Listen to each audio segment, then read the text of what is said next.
Today our topic is air passageway या gaseous exchange in human वाला topic आज हमने स्टार्ट करना है। लास्ट टाइम हमने एक टॉपिक स्टार्ट किया था जो था गैशियस एक्सचेंज इन प्लांट्स। तो उसमें हमने कहा था unicellular plants, multicellular plant and complex multicellular plant. हमने कहा था जो यूनिसेलुलर प्लांट है, जो सिंपल मल्टीसेलुलर प्लांट है, वो जो गैशियस एक्सचेंज है वो किसके जरिए, उनका जो सेल्स है, हर सेल एयर के साथ या एनवायरनमेंट के साथ डायरेक्ट किस में होता है, कंटेक्ट में।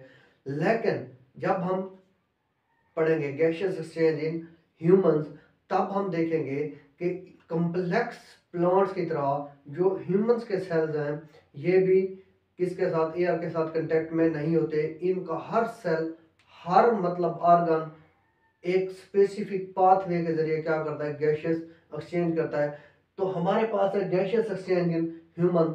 तो अल्लाह ताला ने इंसान और आला दर्जे के जानदार ह्यूमंस और जो आला दर्जे के जानदार हैं हायर एनिमल्स, उनके अंदर एक स्पेसिफिक प्रोसेस रखा है या प्रोसीजर रखा है जिसके जरिए वो क्या करते हैं, गैशियस एक्सचेंज, जिसको हम क्या बोलते हैं, रेस्पिरेटरी सिस्टम।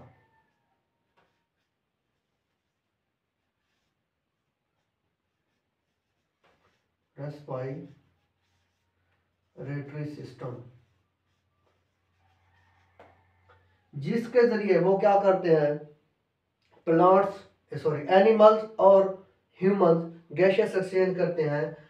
हायर एनिमल से क्या मुराद है, ऐसे जानदार जिनके अंदर कंप्लीट क्या होना चाहिए, ऑर्गन सिस्टम होना चाहिए। उनका हर एक कॉम्प्लेक्स ऑर्गन सिस्टम हो, उनके छोटे छोटे क्या हो, सेल, सेल से टिश्यू, टिश्यू से फिर ऑर्गन, ऑर्गन से ऑर्गन सिस्टम, फिर एक कंप्लीट इंडिविजुअल बन जाए, वो हायर एनिमल्स कहलाते हैं। अब रेस्पिरेटरी सिस्टम टू वेज के जरिए होता है एनिमल्स और ह्यूमंस के अंदर। एक तो हमारे पास है एयर पैसेजवे,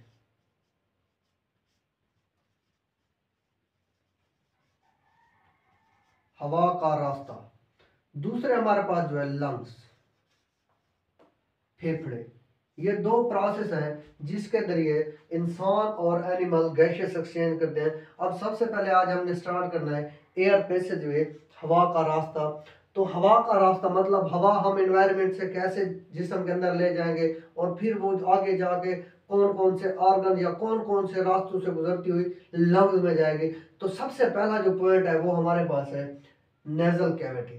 नेजल कैविटी क्या है, नाक के अंदर एक खाली जगह मौजूद होती है, उसको हम नेजल कैविटी कहते हैं। ये हमारा नाक है, इसके दरमियान जो स्पेस मौजूद है, खाली जगह मौजूद है, ये नेजल कैविटी है। हमने कहा nose encloses in a cavity is called nasal cavity, कि नाक एक खाली जगह अंदर एक मौजूद है जिसको नेजल कैविटी बोलते हैं। अब नेजल कैविटी आगे जाके जहां खुलती है उसको नॉस्ट्रल बोलते हैं। Nasal cavity open outside through an opening. अब जिस रास्ता या जिस सुराख से नेजल कैविटी खुलेगी उसको हम नॉस्ट्रल बोलते हैं, नथने। ये वाले हमारे जो नाक के दो नथने हैं आउटसाइड हमें नजर आ रहे हैं, इनको हम नॉस्ट्रल्स का नाम देते हैं। अब नॉस्ट्रल्स क्या है, नॉस्ट्रल्स दो टाइप्स के होते हैं। एक होते हैं एक्सटर्नल नॉस्ट्रल्स, दूसरा क्या है, इंटरनल। बुक के अंदर मेंशन नहीं है, वैसे हमने कहा, कह दिया। एक्सटर्नल नॉस्ट्रल को है जो हमें नजर आ रहे हैं, नथने जो हमें, इनकी ओपनिंग, दो ओपनिंग है। ये वाली जो बैरूनी है, बहर की जाने, वो हमें फिजिकली नजर आ रहे हैं। दो ओपनिंग अंदर है जो फेरिंक्स के अंदर, हलक के अंदर मौजूद है, वो इंटरनल नॉस्ट्रल्स होते हैं। अब नॉस्ट्रल्स का क्या काम है, नॉस्ट्रल्स के अंदर अल्लाह ताला ने दो चीजें रखी हुई हैं। एक है फाइन हेयर्स, दूसरे क्या है, म्यूकस।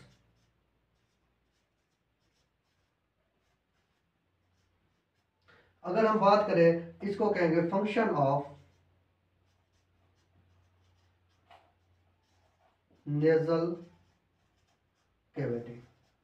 शॉर्ट क्वेश्चन आ जाता है, what are the function of nasal cavity. तो ये दो फंक्शन है। एक है फाइन हेयर, फाइन बोलते हैं हम, प्रिसाइज लफ्ज है फाइन। फाइन बोलते हैं छोटे छोटे, माइन्यूट। हेयर्स बाल, के नाक के अंदर छोटे छोटे क्या मौजूद है, बाल मौजूद है। अब बाल का क्या काम है, ये फिल्टर करते हैं एयर को, क्या करते हैं, फिल्टर, अब देखें हम सांस ले रहे हैं, हमारे सांस के अंदर काफ़ी सारे डस्ट पार्टिकल्स हैं, काफ़ी सारे जर्म्स हैं, उनको हमारे जो बाल हैं वो क्या कर लेते हैं, फिल्टर कर लेते हैं। तो जो फाइन हेयर का काम है फिल्ट्रेशन। अब देखें हम खाक रोग के पास चले जाएं, वहाँ पे धूल मिट्टी होती है या आंधी वगैरह आती है, हम बाहर होते हैं, अगर हमारे बाल ना होते तो जो मिट्टी है वो गर्द है वो क्या हो जाती है हमारे नाक के अंदर जमा हो जाती है और सांस लेना मुहाल हो जाता। उसके बाद है म्यूकस। म्यूकस किसे बोलते हैं, फ्लूइड है। फ्लूइड क्या करता है, maintain the body temperature, maintain the body temperature. ये क्या करते थे, फिल्ट्रेशन।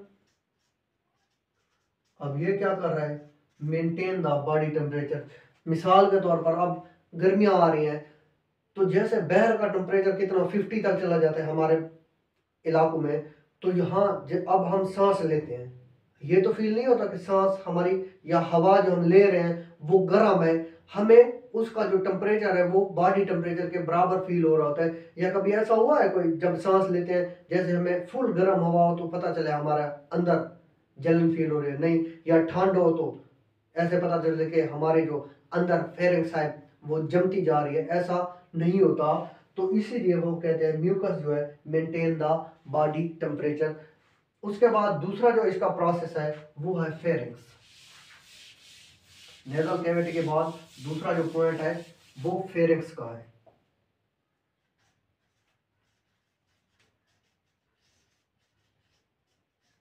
फेरिंग्स, फेरिंग्स क्या है, pharynx is a muscular pathway, pharynx is a muscular pathway, किस चीज के लिए, which is common for both food and air. ये मसल से बना हुआ रास्ता है जो किसके लिए, खुराक और हवा दोनों के लिए कॉमन होता है। अब देखें, जब फर्ज करें हम बना ही लेते हैं, ये एक नाली है जिसको हमने फेरिंग्स का नाम दे दिया, ठीक हो गया। हमने कहा it is both for air and food.